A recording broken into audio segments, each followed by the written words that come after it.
Paris today. Paris. Paris. Paris. Paris. Paris. Paris, ville recroquevillée. Un contexte particulier de grande fragilité. Place de la République, nouveau mausolée de la paix, à nouveau éclairé à la bougie ce soir. On vient du monde entier avec des messages de la planète entière. Même pas peur, résistance contre la barbarie, l'horreur, liberté, égalité, fraternité. La place de l'émotion dans le traitement d'une information aussi dramatique. Et je vais me pencher quelques instants auprès de Mathieu qui est là depuis un petit moment, en train d'allumer les bougies ici sur le sol. Vive la France, beaucoup d'émotions Mathieu ce soir. Il était évident pour vous d'être ici. Oui, effectivement, c'était une évidence, c'était surtout nécessaire.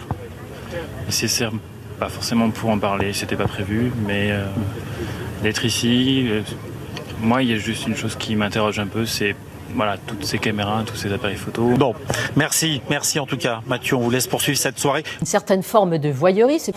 Dis-moi monsieur, je peux vous demander si vous étiez au Bataclan? Oui, j'étais au Bataclan, mais...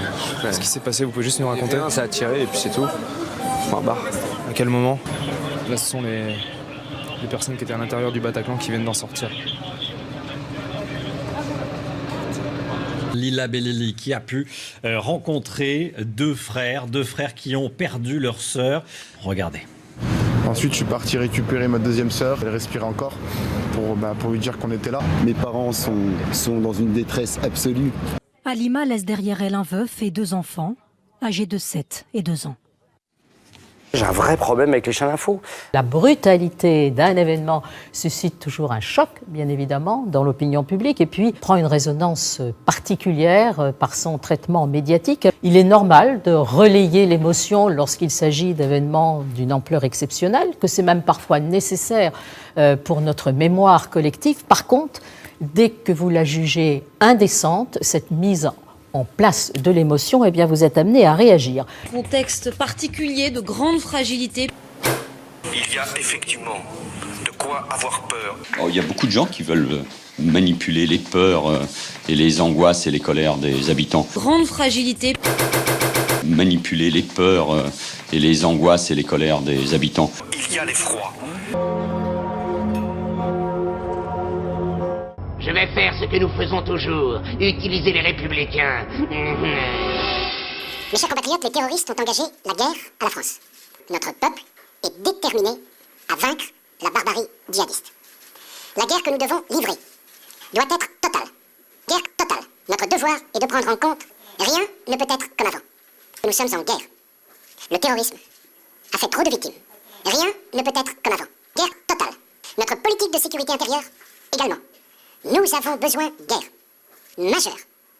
Nous soutiendrons toutes les décisions qui iront dans le sens guerre totale. La France est grande. La France est grande de ses valeurs, de son identité et de son peuple. Mes chers compatriotes, vive la République et vive la guerre. Écoutez, personne n'a envie d'entendre vos paroles de propagande guerrière.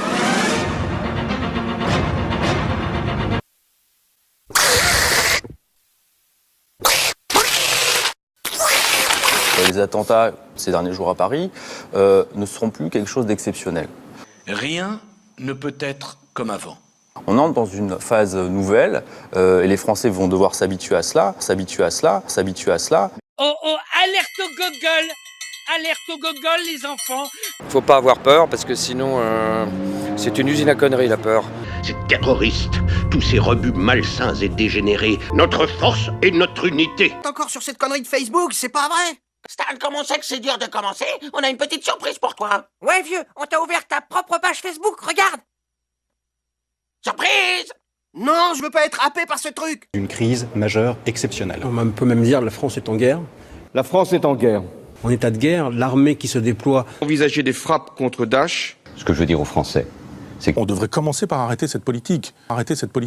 nous sommes en guerre. Oui, nous sommes en guerre. Et avec une volonté, je veux le dire à mes compatriotes, avec la volonté de détruire.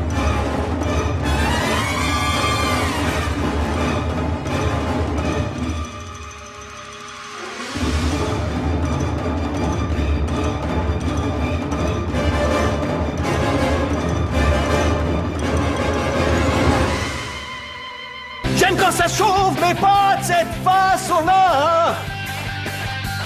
Car le peuple irakien, le pauvre n'y est pour rien. C'est des gens comme nous qui vont prendre des coups.